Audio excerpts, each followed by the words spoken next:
नमः शिवाय।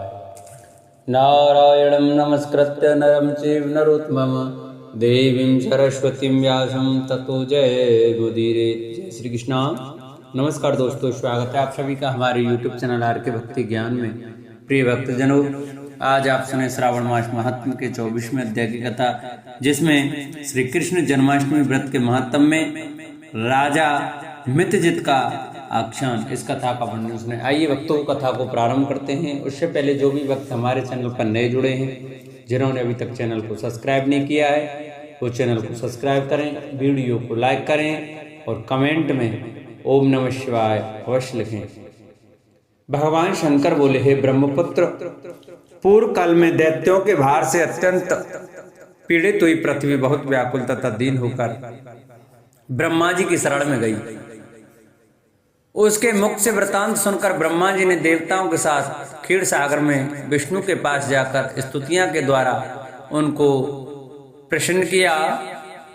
तब नारायण श्री हरि सभी दिशाओं में प्रकट हुए और ब्रह्मा जी के मुख से संपूर्ण वृतांत सुनकर बोले, हे देवताओं, आप लोग डरे मत। मैं वसुदेव के द्वारा देवकी के गर्भ से अवतार लूंगा और पृथ्वी का संताप दूर करूंगा। सब देवता लोग यादवों का रूप धारण करें, ऐसा कहकर भगवान अंतर्ध्यान हो गए। समय आने पर वे देवकी के गर्भ से उत्पन्न हुए। वसुदेव ने कंस के वह से उन्हें गोकुल पहुंचा दिया और कंस का विनाश करने वाले उन कृष्ण का वहीं पर पालन पोषण हुआ। बाद में मथुरा में आकर उन्होंने अनुचरों सहित कंस का वध किया। तब पुरवासियों ने आदर पूर्वक यह प्रार्थना की, हे कृष्ण, हे कृष्ण, हे महायोगिन, हे भक्तों को अभय देने वाले, हे देव, हे शरणागत वत्सल, हम शरणागतों की रक्षा कीजिए। हे देव, हम आपसे कुछ निवेदन करते हैं, इसे आप कृपा करके हम लोगों को बताइए। आपके जन्मदिन के कृत्य कोई कहीं भी नहीं जानता, वह सब आपसे जानकर हम सभी लोगों उस जन्मदिन पर वर्धापन नामक उत्सव मनाएंगे। अपने प्रति उनकी भक्ति, श्रद्धा तथा सौहार्द को देखकर श्री कृष्ण ने अपने जन्मदिन के संपूर्ण कृत्य को उनसे कह दिया। उसे सुनकर उन प्रवासियों ने भी विधान पूर्वक उस व्रत को किया। तब भगवान ने प्रत्येक व्रतकर्ता को अनेक वर प्रदान किए। इस प्रसंग में एक प्राचीन इतिहास की कथा कहता हूँ।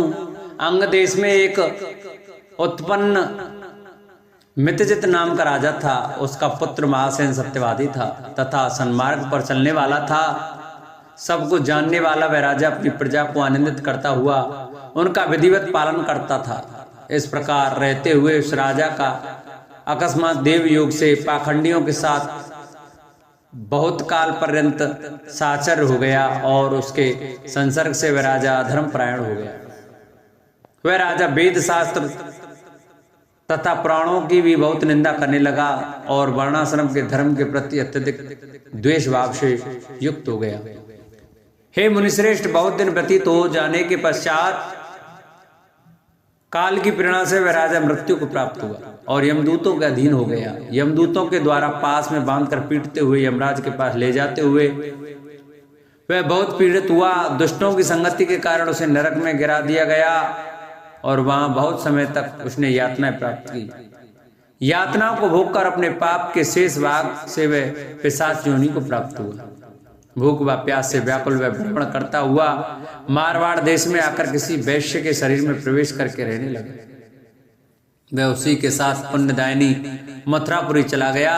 वहां पास के ही रक्षकों ने उस पिशाच को उसके गृह से निकाल दिया। तब वह पिशाच वन में तथा ऋषियों के आश्रम में भ्रमण करने लगा। किसी समय देव योग से श्री कृष्ण जन्माष्टमी के दिन व्रत करने वाले मुनियों तथा द्विजों के द्वारा महापूजा तथा नाम संकीर्तन आदि के साथ रात्रि जागरण किया जा रहा था। वहां पहुंचकर उसने विधिवत सब कुछ देखा और श्री हरि की कथा का श्रवण किया। इससे वह उसी क्षण पाप रहित, पवित्र तथा निर्मल मन वाला हो गया।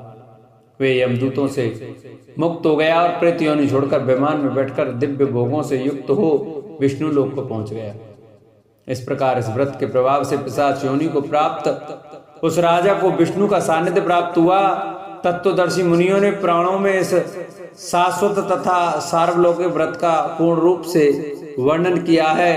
सभी कामनाओं को पूर्ण करने वाले इस व्रत को करके मनुष्य सभी वांछित फल प्राप्त करता है। इस प्रकार जो कृष्ण जन्माष्टमी के दिन इस शुभ व्रत को करता है वह इस श्लोक में अनेक प्रकार के सुखों को भोग कर शुभ कामनाओं को प्राप्त करता है। हे ब्रह्मपुत्र, वहां बैकुंठ में 1,00,000 वर्ष तक दिव्य विमान में आसीन होकर नानाविध सुखों का उपभोग करके अवशिष्ट पुण्य के कारण इस लोक में आकर सभी ऐश्वर्यों से समृद्ध तथा सभी अशुभों से रहित होकर महाराजाओं के कुल में उत्पन्न होता है। वह कामदेव के समान स्वरूप वाला होता है। जिस स्थान पर श्री कृष्ण उत्सव विधि लिखी हो तथा सभी सौंदर्य से युक्त श्री कृष्ण जन्माष्टमी जन्म सामग्री किसी दूसरे को अर्पित की गई हो तथा अथवा उत्सव पूर्वक अनुत्तिष्ट व्रतों से विश्वश्रेष्ठा श्री कृष्ण की पूजा की जाती हो, वहां शत्रुओं का भय कभी नहीं होता। उस स्थान पर मेघ व्यक्ति की इच्छा करने मात्र से वृष्टि करता है और प्राकृतिक आपदाओं से भी कोई भय नहीं होता। जिस घर में कोई देव की पुत्र श्री कृष्ण के चरित्र की पूजा करता है वह सब घर प्रकार से समृद्ध रहता है और वहां भूत प्रेत आदि बाधाओं का भय नहीं होता। जो मनुष्य किसी के साथ में भी शांत होकर इस व्रतोत्सव का दर्शन कर लेता है वह भी पाप से मुक्त होकर श्री हरि के धाम को प्राप्त करता है। बोलो श्रावण मास महात्म की जय, बोलो शंकर भगवान की जय। जिन भक्तों को हमारी श्रावण मास महात्म की कथा अच्छी लगी हो वो हमारी वीडियो को ज़्यादा से ज़्यादा शेयर करें। जिन्होंने चैनल को सब्सक्राइब नहीं किया वो चैनल को सब्सक्राइब करें, वीडियो को लाइक करें और कमेंट में ओम नमः शिवाय अवश्य लिखें। बोलो शंकर भगवान की जय।